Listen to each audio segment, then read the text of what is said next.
গুৰুজনাক কিমান শ্ৰদ্ধা কৰে আৰু বুজিবলৈ বাকী নাথাকিব। এনেকুৱা ধৰণৰ অকণমান দুখীও দিব বুলি ভাবিছোঁ। মই গায়ন আৰু সূত্ৰধাৰী এই দুটাৰ বিষয়ৰ ওপৰত অকণমান কম, যিহেতু মই এই দুটাৰ ওপৰত বিশেষ পাৰ্গত। মোৰ দেহৰ ওচৰতেও নকয় যে মই হিৰণ্যকশিপুৰ গাম। এইটো গায়ন আৰু আমাৰ সূত্ৰ, বিশেষকৈ আজি মোৰ সূত্ৰধাৰীৰ ওপৰত হ'ব। গায়নৰ ওপৰত মই দুটামান কথা কওঁ। ধীনা ধীনা ধীনা ধেই তাতা ধীনাও তাকি তাধে তাকি তা ধি ধীনা ধীনা ধে নিতা ধীনাও জিন ভাত ধেই। এভাগ ভাত পৰম্পৰা কমলাবৈদ্যৰ শৈলী অনুযায়ী এভাগ ভাত সামৰণি ভাত।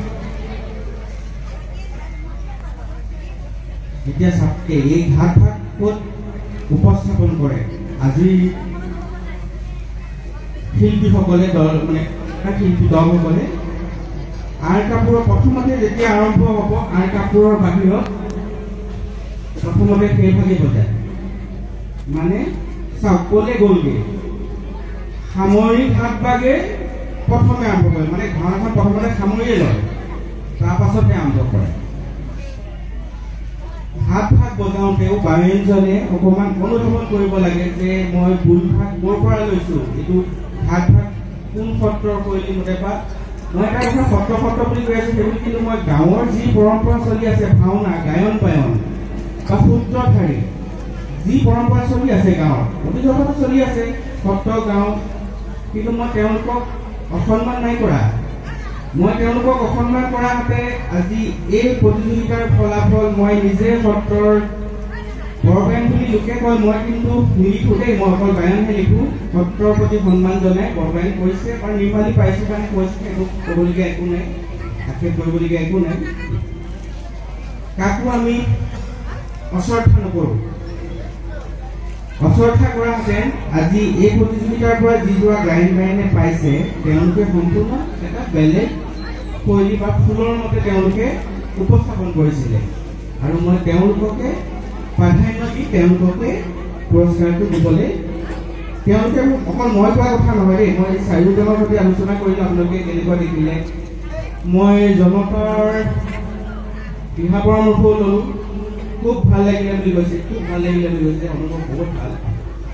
মই ভাবিলোঁ তেওঁলোকক সন্মান জনাই আমি এই পুৰস্কাৰটো তেওঁলোকক দিয়া হওক, আৰু তেওঁলোকেও খুব সুন্দৰভাৱে চাৰিজন মাত্ৰ গায়ন আছিলে, চাৰিওজনে সমানে বজাইছে, এটা চাকৰো ভাল নাই কৰে। ঠিক তেনেকৈ আৰু আগত প্ৰতিযোগিতাত মই তেনেকৈ আউণ্টি সত্ৰৰ শৈলীয়ে এজোৰা গায়ন বায়নক মই তেনেকৈ প্ৰথম পুৰস্কৃত কৰিছোঁ। কিন্তু মোৰ কথাটো হ'ল কি, তেওঁলোকক যে মই পুৰস্কৃত কৰিছোঁ, মই নিজৰ এখন মোৰ ফুল আছে, মই তাৰ বায়ন হয়, মোৰ বা আমাৰ যি আছে শৈলী তেওঁলোকক মই দিব পৰা নাই। কিয় বস্তু তাতে মই কিয় দিব পৰা নাই? কি হৈছে, তেওঁলোকে অপভ্ৰংশ কৰিছে।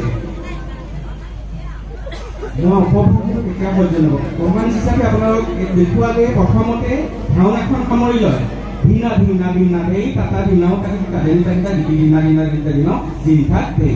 এইটো ভাগ হৈছে একেবাৰে ভাওনাৰ শেষত কল্যাণ প্ৰমাণ মুক্তিমংগল গাঁও।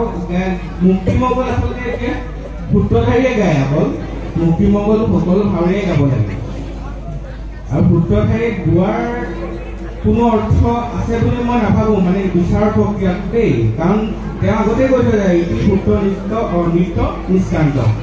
তাৰপিছত সূত্ৰধাৰীয়ে ইয়াত কাণ মুখ সজুৱাই বহে, সামৰিয়াই উভতিয়াই বহি থাকে, কিবা কৰে তেওঁ আমি চাবলৈও নাই, কৰিবলৈও নাই। আৰু কল্যাণ প্ৰমাণতে আমাৰ যি আমাৰ মানে মাৰ্কছ দিয়া হেৰি আছে, মই তাতে আমি সামৰোঁ। কিন্তু এই মুক্তিমংগল ভাগ যে অকল সূত্ৰধাৰীয়ে গাব লাগিব তেনে কোনো কথা নাই, সকলো ভাওৰীয়াই গাব পাৰে, মুখস্থ কৰি পেলাই 4-6 থাকে গাব লাগে। তাৰ পাছত হ'ল কি, আপোনাৰ গায়ন বায়নৰ যিখিনি গাই আছে প্ৰায় কমলাবৰীয়া সত্ৰৰ পদ্ধতি মতে গাই আছে। তাত কথা কিছুমান কৈছে চাবলৈ, এতিয়া গায়ন বায়নটো মানে কিছুমান ভুল মানে ভুলৰ ভুল সুৰটো মানে যিটো লয় থাকে সেইটো মানে সলাই পেলাই বিহুলে ৰূপান্তৰ কৰিছে লাহেকে। তাৰ উদাহৰণ এটা মই দিব বিচাৰিছোঁ আজি দেখিছে মই অলপ প্ৰস্তুতিকে আছোঁ, পিন্ধি আছোঁ শব্দযন্ত্ৰ। আমাৰ বায়ন কোনোবা আছে যদি অকণমান মঞ্চলৈ মাতিছিল, অকণমান ফুলটো ধৰি দিবা, মই নাচিম। বিভিন্নজনে অনুৰোধ কৰি আছে, নাজানে বুলি কৈ আছে নেকি, এটা বোলে চুলুক গাব বোলে, আপুনি অকণ নাচি দেখুৱাবচোন, এনেকৈ কৈ আছে, অকণমান নাচি দেখাওঁ।